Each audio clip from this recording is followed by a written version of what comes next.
Hello, this is Marijo Tinlin from Teaching Your Toddler.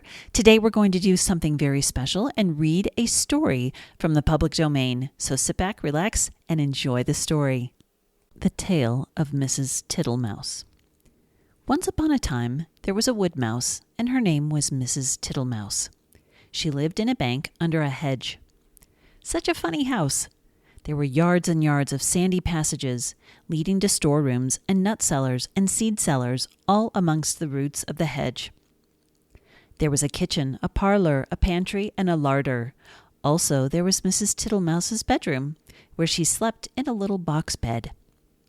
Mrs. Tiddlemouse was the most terribly tidy, particular little mouse, always sweeping and dusting the soft, sandy floors.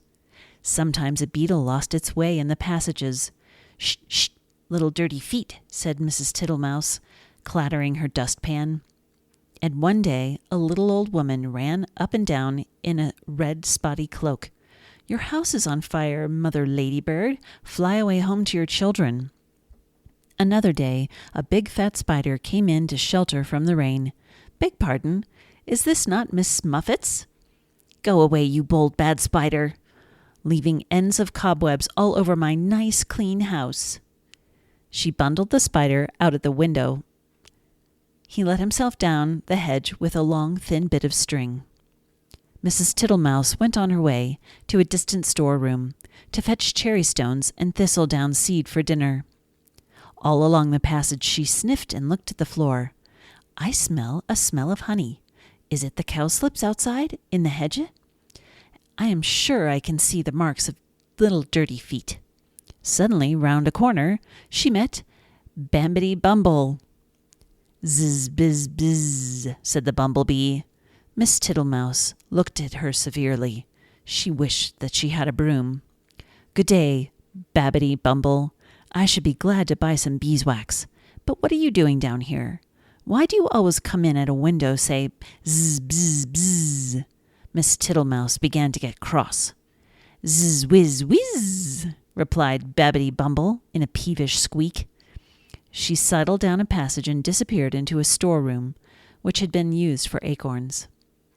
Mrs. Tiddlemouse had eaten the acorns before Christmas. The storeroom ought to have been empty, but it was full of untidy dry moss. Miss Tiddlemouse began to pull out the moss. 3 or 4 other bees put their heads out and buzzed fiercely. "I am not in the habit of letting lodging. This is an intrusion," said Miss Tiddlemouse. "I will have them turned out. Buzz, buzz, buzz. I wonder who would help me. Buzz, whiz, whiz. I will not have Mr. Jackson. He never wipes his feet." Mrs. Tiddlemouse decided to leave the bees till after dinner. When she got back to the parlor, she heard some coughing in a fat voice, and there sat Mr. Jackson himself. He was sitting all over a small rocking chair, twiddling his thumbs and smiling with his feet on the fender. He lived in a drain below the hedge, in a very dirty, wet ditch. "How do you do, Mr. Jackson? Dearie me, you have got wet feet." "Thank you, thank you, thank you, Miss Tiddlemouse. I'll sit a while and dry myself," said Mr. Jackson. He sat and smiled, and the cool water dripped off of his coat-tails. Mrs. Tiddlemouse went round with a mop. He sat such a while that he had to be asked if he would take some dinner. He opened his mouth most unnecessarily wide. He certainly had not a tooth in his head. And then she offered him thistledown seed. "Tiddly widdly widdly, poof poof puff," said Mr. Jackson. He blew the thistledown all over the room. "Thank you, thank you, thank you, Miss Tiddlemouse.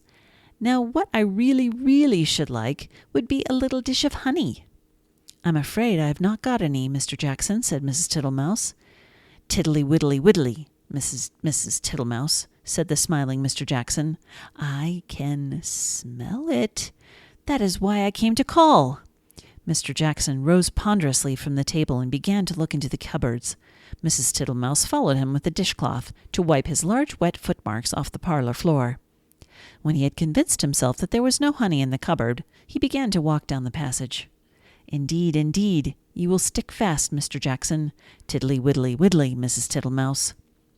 First he squeezed into the pantry. "Tiddly widdly widdly. No honey? No honey, Mrs. Tiddlemouse. There were 3 creepy crawly people hiding in the plate rack.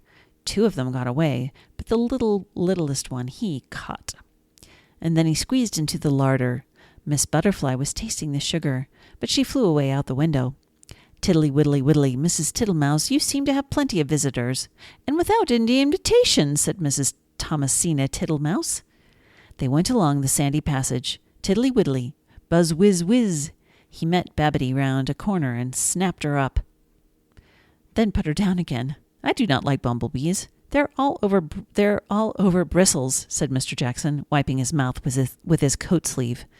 Get out, you nasty old toad, shrieked Bibbity Bumble. I shall go distracted, scolded Mrs. Tiddlemouse. She shut herself up in the nut cellar while Mr. Jackson pulled out the bee's nest. He seemed to have no objection to stings. When Mrs. Tiddlemouse ventured to come out, everybody had gone away. But the untidiness was something dreadful. Never did I see such a mess. Smears of honey and moss and thistledown and marks of big and little dirty feet all over my nice clean house. She gathered up the moss and the remains of the beeswax. Then she went and fetched some twigs to partly close up the front door. I will make it too small for Mr. Jackson. She fetched up soft soap and flannel, and all new scrubbing brush from the storeroom. But she was too tired to do any more. First she fell asleep in her chair, and then she went to bed. Will my house ever be tidy again? Said poor Mrs. Tiddlemouse. Next morning she got up very early. She began a spring cleaning, which lasted a fortnight. She swept and scrubbed and dusted, and she rubbed up the furniture with beeswax and polished her little tin spoons. When it was all beautifully neat and clean, she gave a party for 5 other little mice, without Mr. Jackson. But he smelt the party and came up the bank. But he could not squeeze in at the door, so they handed him out acorn cupfuls of honeydew through the window, and he was not at all offended. He sat outside in the sun and said, Tiddly widdly widdly, your very good health, Mrs. Tiddlemouse. The end. This story was written by Beatrix Potter and was published in 1910. It is part of the public domain and is therefore able to be used in any way. There is a website called freekidsbooks.org, which is where I was reading from. I hope you'll check it out. It's a really cute story, and I will hope to do more of these. Thanks so much for joining us for this very special episode.